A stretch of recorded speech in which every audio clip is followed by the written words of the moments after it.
Bago lumisan si Katrina Halili, Chris Lawrence sa El Nido ay nagbigay muna sila ng hatawan na sayaw in return sa lahat ng mga fans na nagmamahal sa kanila, kasama ang kanilang 3D na walang iba kundi si Mama Dong, si Yan Yan at walang iba kundi si AJ. Kaya naman sila ay nagpapasalamat dahil marami din talaga ang nag-sponsor ng kanilang El Nido trip, especially ang mga nagmamahal sa KKK family. Kaya naman ating alamin kung ano pa ang nangyaring kaganapan behind the scene sa El Nido. Meron bang pag-asang magkabalikan pang muli si Katrina Halili at Chris Lawrence kung saan ay nagtatrending sila sa social media platforms? At marami na rin mga celebrities ang nag-comment at kinilig sa dalawang ito. Ating alamin kung may pag-asa bang magkabalikan muli si Chris Lawrence at Katrina Halili. At ano itong mga special na ginawa ni KL kay Kat kung saan ay kinilig ang lahat ng mainabot ito nung kinakantahan niya si Kat. Ating alamin ang buong kaganapan.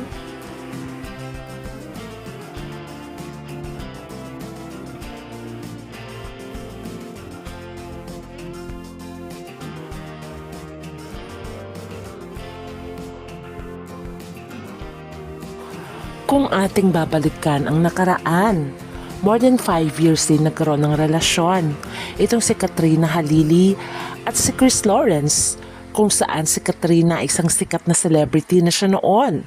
Isa rin siyang pinaka-sexiest woman during her time. Samantalang si Chris Lawrence ay nagsisimula pa lamang as a singer. Ngayon ay marami na siyang pinatunayan. Isa na siyang R&B prince. At alam niyo ba na ang larawang ito ay kuha sa El Nido kung saan ay nakapost pa rin ito kay Chris Lawrence kahit matagal na silang hiwalay ni Katrina Halili. Sila ay matagal din nagrelasyon, more than 5 years, at nagkaroon nga sila ng anak na walang iba kundi si Katie. Unfortunately ay naghiwalay si Kat at si Chris Lawrence. Although sinabi ni Chris na willing niyang pakasalan talaga si Kat ever since. Kaya lang umayaw nga lang si Kat dahil hindi pa sila emotionally, financially at syempre spiritually prepared. Hiwalay ni Chris Lawrence dahil lamang doon. Pero nanatili naman ang kanilang co-parenting kay Katie. Pero hindi nga lamang sila close at nag-uusap masyado. Inamin naman yun ni Kat nung nagkaroon muli sila ng chance na mag-collaboration. At the same time co-parenting at i-promote ang produkto ni Katie na Katie's Palm. Dito na nagsimula ang lahat. Naging okay na si Kat at si Chris Lawrence. Kaya nga makikita nga sa vlog na ito na talaga nag-unboxing ang mag-ina na galing kay Papa Chris Lawrence na galing Amerika. At ang sumundo pa nga sa kanya ay walang iba kundi ang kanyang mag-ina. Kaya ito ang first time na sumundo si Katie at si Katrina kay Chris Lawrence. Dahil alam naman natin ang laging sumusundo sa kanya ay kanyang long-time partner na walang iba kundi si Carmina K. De Leon. Pero inamin na nga ni KL na single siya. At ayon pa nga sa insider, ay year 2025 pa pala hiwalay itong si Chris Lawrence at Carmina K. De Leon. Kaya pala pag titignan natin ang TikTok account nitong si Carmina ay wala na siyang latest post pagkus last year pa ang kanyang huling post with KL. Siguro nga daw na-realize ni KL na mahal pa rin niya ang kanyang mag-ina, especially si Kat, na alam naman natin first love niya at willing niyang pakasalan at nagpatato pa nga siya ng mukha ni Katrina. Kaya ayon sa mga netizens, for sure ay mahal na mahal pa rin nitong si Chris Lawrence si Katrina Halili. Pero alam naman natin na ayaw na ni Katrina ng relationship dahil matagal na siyang independent. Pero ngayon ay sinabi niyang kung kayo ay kayo. Ibig sabihin lamang yon ay nag-iiba talaga ang opinyon ng tao, lalo na pag nakikitaan natin sila ay in love. At sana nga ay magkabalikan ng dalawang ito alang-alang kay Katie. Kaya syempre ang wish ng mga fans, sana magkabalikan na nga itong si KL at Katrina Halili, alang-alang sa kanilang anak na si Katie. Kaya naman marami ang natutuwa, pati kapwa nila celebrities. Dahil nga naman ang outfit ni Katrina at KL ay pang prenup talaga. O diba bagay sila? Kaya naman, marami talaga nag-aabang kay Katrina at Chris Lawrence sa kanilang latest vlog na talaga namang dinudumog ng tao. At dahil sa larawang ito, napakomment pa nga si KL kay Kat na ang ganda daw ng view. Kaya dito mo makikita ang tulad ng sinabi nga ni Chris Lawrence na one step at a time. At sinabi nga din ni Kat na ayaw niya magmadali dahil ayaw niya nang masaktan muli. Kaya eto si KL sinusuyo muli si Katrina Halili. Kaya naman sabi nga ng mga fans ay willing to wait at willing sila na maging okay muna bilang friends si Kat at si Chris Lawrence. Dahil dito naman nagsisimula ang lahat. Ang importante ay masaya si KL at si Katrina Halili.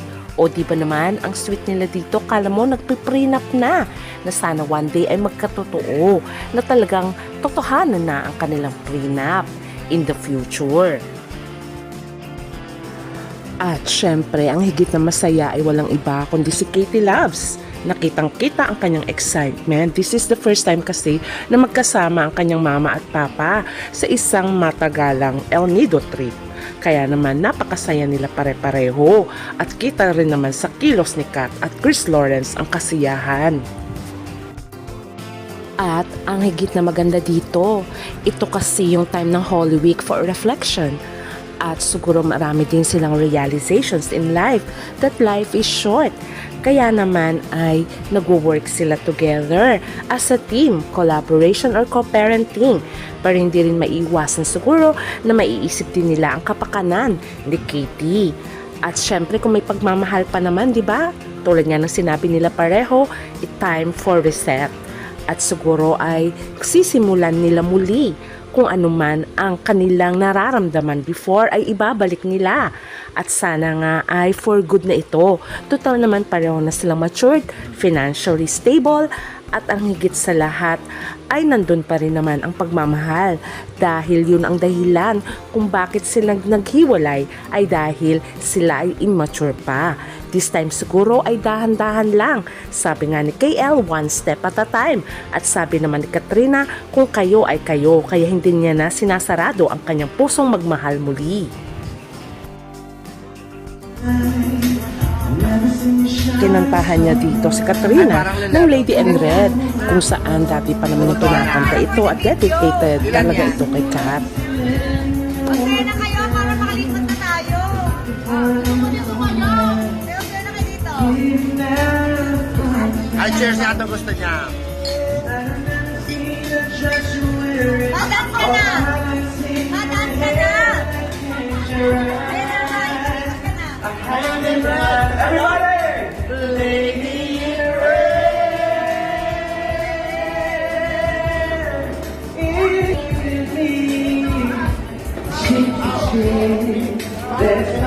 Sa pang nakakakilig ay kinantahan muli ni Chris Lawrence si Katrina Halili. At sabay meron itong inabot sa kanya na nagpakilig lalo sa mga fans. Ating panoorin.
si KL na parang puso na bulaklak yata kay Kat.